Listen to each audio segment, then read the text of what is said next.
Okay, Nespresso pod refill video part 1.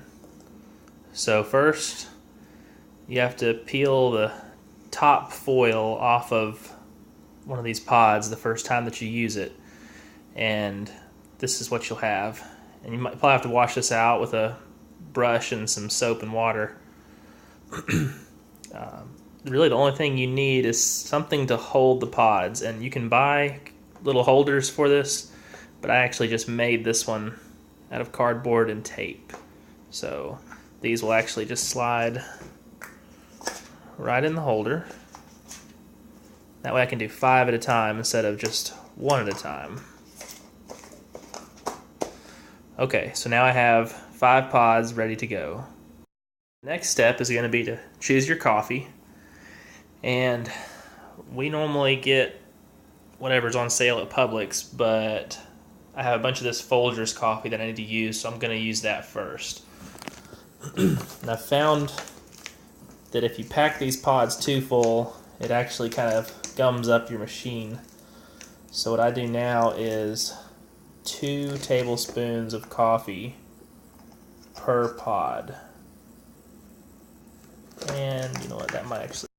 Okay, so the scooper that I just had is not a tablespoon, that's some other measurement, so we're not going to use that. We're going to use the true tablespoon. So I scoop out. You want to kind of be careful not to get any of the coffee grounds on the upper lip of the pod. You want it to stay down in, because that's going to make it easier to do your refills. So I'm going to go ahead and fill up the rest of these pods, 2 tablespoons each. Alright, now I have 5 pods that are filled with coffee, 2 tablespoons, and I do not do any tamping, so I don't pack this coffee in there. It just kind of sits in there freely. And if you have some coffee grounds on the rim, you can kind of just shake the pods a little bit and some of it will fall down in there. And the reason that you clean off the edges is because the next step is to put the caps on, the foil caps, and these are the ones that I get from Amazon. So this foil cap fits these pods, and I'll go ahead and show you how to apply those.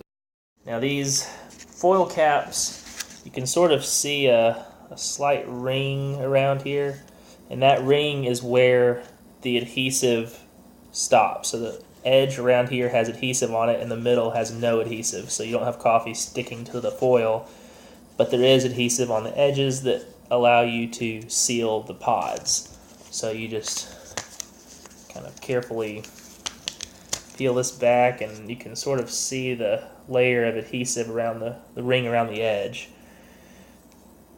The next step, you really want to center the cap over the pod, otherwise you're going to have the corner or the edge isn't really going to seal very well. And so I found if I kind of just get it started, just barely push around the edges, you can see the rim of the pod that kind of pokes through, and that actually looks fairly centered.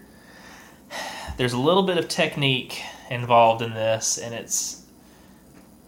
you probably just have to cap a couple of them and see for yourself, but if you push in the middle, that generates some slack, and that's really going to be helpful in a minute. And so pushing around the sides, not too hard, this is just a first stage of the sealing. What you're doing is generating some slack inside the pod. Otherwise, when you do this next step, if there's not any slack, you're going to end up tearing the foil, and we don't want that. Okay, for this next step, it's actually easier to hold the pod in your hand to do this, but for the sake of the video, I'm going to try to do this on the countertop. Kind of use the edge of your fingernail, or you can use the butt end of the tablespoon measure. But what I do is I just kind of run it around the edge, and that adhesive on your cap, it's going to make a good seal so that none of the coffee grounds come out.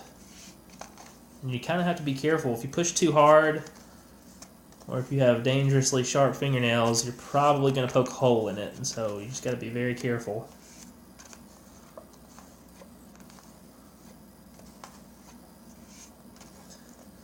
And so that's the first stage of the seal. That kind of seals the inner part of the rim, and then you just push on the outside of the rim. And so you do the inside first, otherwise if you were to do this outside first and try to do the inside, you'd end up tearing the foil. So push around on the outside. And at this point, I'm going to take it out of the pod and finish sealing it up. Once it's sealed, it should look something like this. You can kind of see the defined edge of the pod actually slipped a little bit and almost tore the foil, but luckily it's just a little scratch. So at this point, if you take the pod out and turn it over,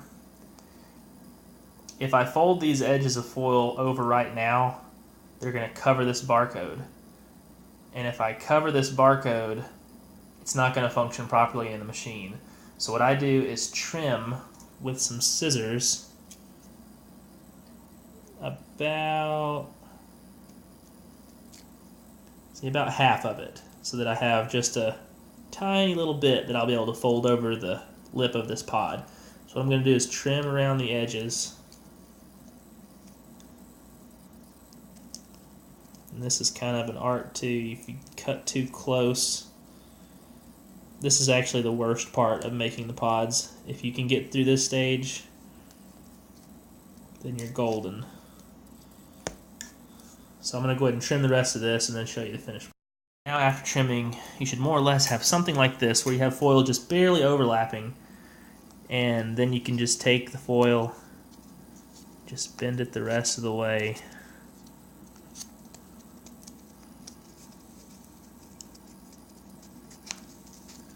That way it'll fit in your machine nicely. And I like to take and just kind of press around the edges, almost like I'm sealing up a can of Pringles or something. Okay, so now it's all sealed. There aren't any big pieces sticking down that are going to block it in the machine, and you can still see the barcode. You're probably wondering what these tick marks are here. We actually keep track of how many times we use the pod just to kind of see how long they last. This one's been used 7 times, and now that I have sealed it up, I'm going to make another tick mark. So now this pod will have 8 uses whenever it's used. And if you have multiple varieties of coffee, say this is the Folgers, just kind of bulk stuff that you have, I'll put an F on here for Folgers. That way I'll know what kind's in it. And that is basically all you have to do to make a pod. And over time you get faster at it, and if you make them, say, 10 or 15 at a time, then you don't have to fool with it too much. So that's how you make a pod.